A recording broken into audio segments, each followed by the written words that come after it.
Deep in the heart of the ancient forest, there was silence.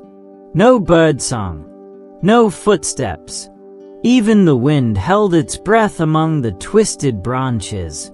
This was the land of the three kings, the Wolf King, the Python Queen, and Lord Raven, three rulers who demanded obedience from every creature that breathed beneath the leaves. And yet, one young lion did not bow. His name was Ashen. He was not born to royalty. He had no army, but his eyes saw what others refused to look at. Why are we not allowed to speak when the sun is high?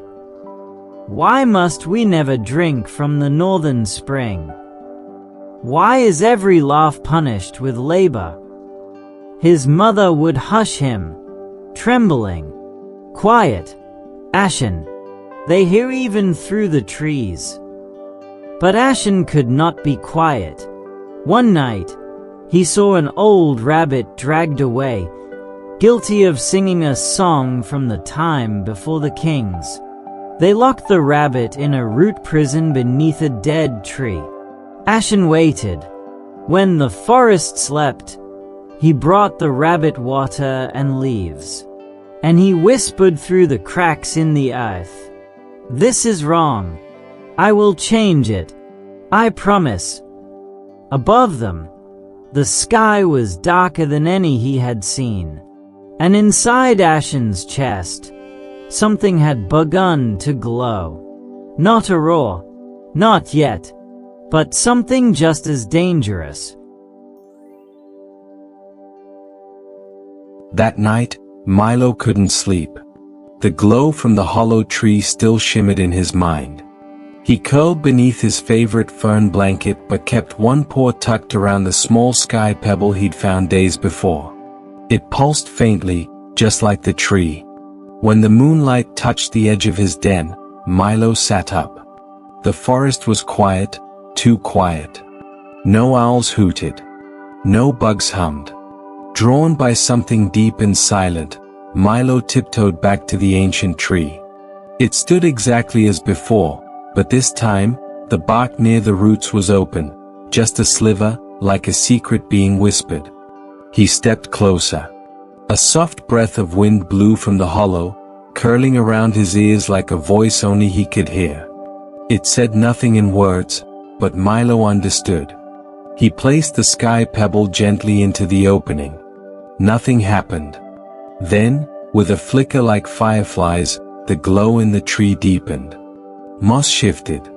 Roots slowly pulled apart, revealing a hidden path leading deep underground, lit by the softest blue light. Milo looked once over his shoulder at the quiet forest, and stepped in. Milo stepped softly, the glowing pebble warming his little paw as the tunnel stretched ahead like a glowing ribbon. The moss beneath his feet felt like memory, faintly humming, almost singing. As he moved forward, the glowing walls began to shimmer with moving shapes, memories not his own.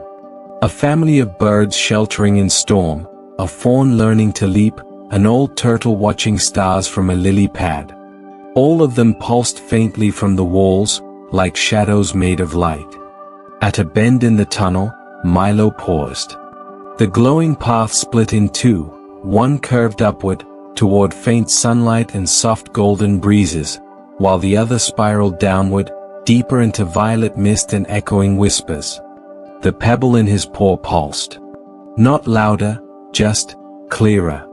And so, with a quiet breath and curious eyes, Milo stepped downward. The tunnel opened into a vast, glowing cavern unlike anything Milo had ever seen. It was a garden, no, a dream of a garden, hidden deep below the roots of the world.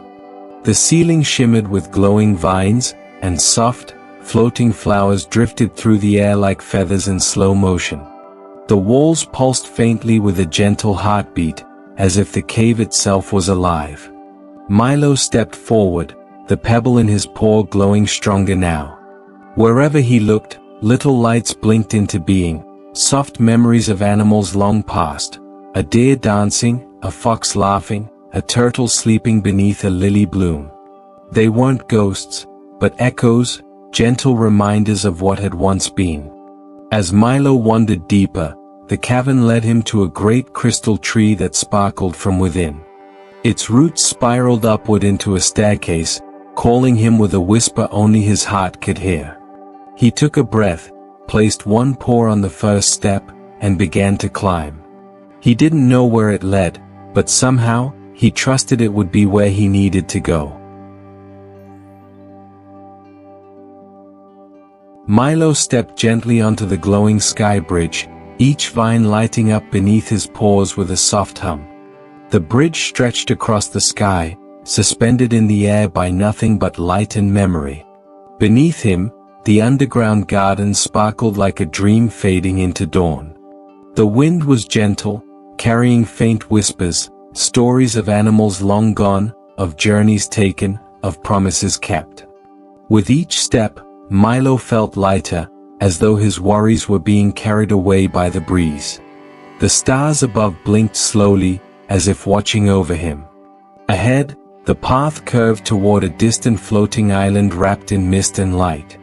The pebble in his paw pulsed gently, warm with something that felt a lot like hope. The sky bridge had grown quiet beneath Milo's paws, each step lit gently by the fading glow of his pebble.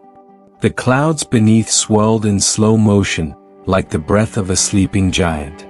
Ahead, where the vines and stars met, the bridge opened into something more, a floating island suspended in the sky itself. It was covered in soft grass that shimmered like dew at sunrise. Trees grew in slow spirals, their leaves shaped like stars, their bark warm with gentle light. At the center of the island sat a pool of glowing water, perfectly still. Milo approached it carefully and looked in. But the reflection staring back wasn't his face. It was a map of his memories, of the lake at sunset, the whispering tree, the glowing tunnels, the ancient garden. Every step he'd taken flickered gently across the surface like a story written in stars. He blinked slowly, heart swelling with something he didn't have words for. Then came the soft sound of footsteps, not loud, but light as leaves. Milo turned and saw them, glowing figures shaped like animals. A fox. A turtle. A bird. Not real, not solid, but there, and warm. They circled him, not speaking, just being. Just remembering with him. Milo sat beside them. And together, they watched the sky begin to shift, not with danger or fear, but with calm. With peace. As the first light of dawn touched the sky, the floating island shimmered with a quiet kind of farewell. Milo sat still, wrapped in the hush of early light. Around him, the glowing spirit animals he had met along his journey gathered one last time. Foxes, owls, turtles, and more. They didn't speak. They didn't need to.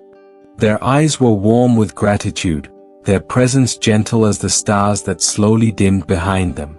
The glowing pebble beside him pulsed once more, not as a call, but as a thank you. With a soft breath, Milo stood. Then, as if painted by a dream, a staircase made of starlight unfurled across the sky. It shimmered and swirled, beckoning, inviting, not with urgency, but with trust. Milo looked up. And with one paw in front of the other, he began to climb, not to escape, not to end, but to continue, toward something new. The sky welcomed him like an old friend. Behind him, the floating island rested, cradled in morning light. Ahead, only stars and possibility. As the first rays of golden dawn kissed the sky, Milo takes his first step onto the staircase made of starlight. Each pawful is gentle, but certain, he does not look back. The island below begins to shimmer softly, as if giving a quiet blessing. The glowing pebble floats beside him like a small sun, casting a warm light that leads the way. Above, the clouds part like curtains, revealing a glowing expanse filled with soft colors, drifting petals, and whispering winds. The staircase winds ever upward into the unknown, yet it feels peaceful, like a return, not a departure. Around him, echoes of laughter, of forest leaves, and tiny paw steps fill the silence, not as memories, but as part of him now. Milo does not know where the path ends, but he walks with a quiet joy in his chest. And as he vanishes gently into the morning sky, the world below sighs with wonder.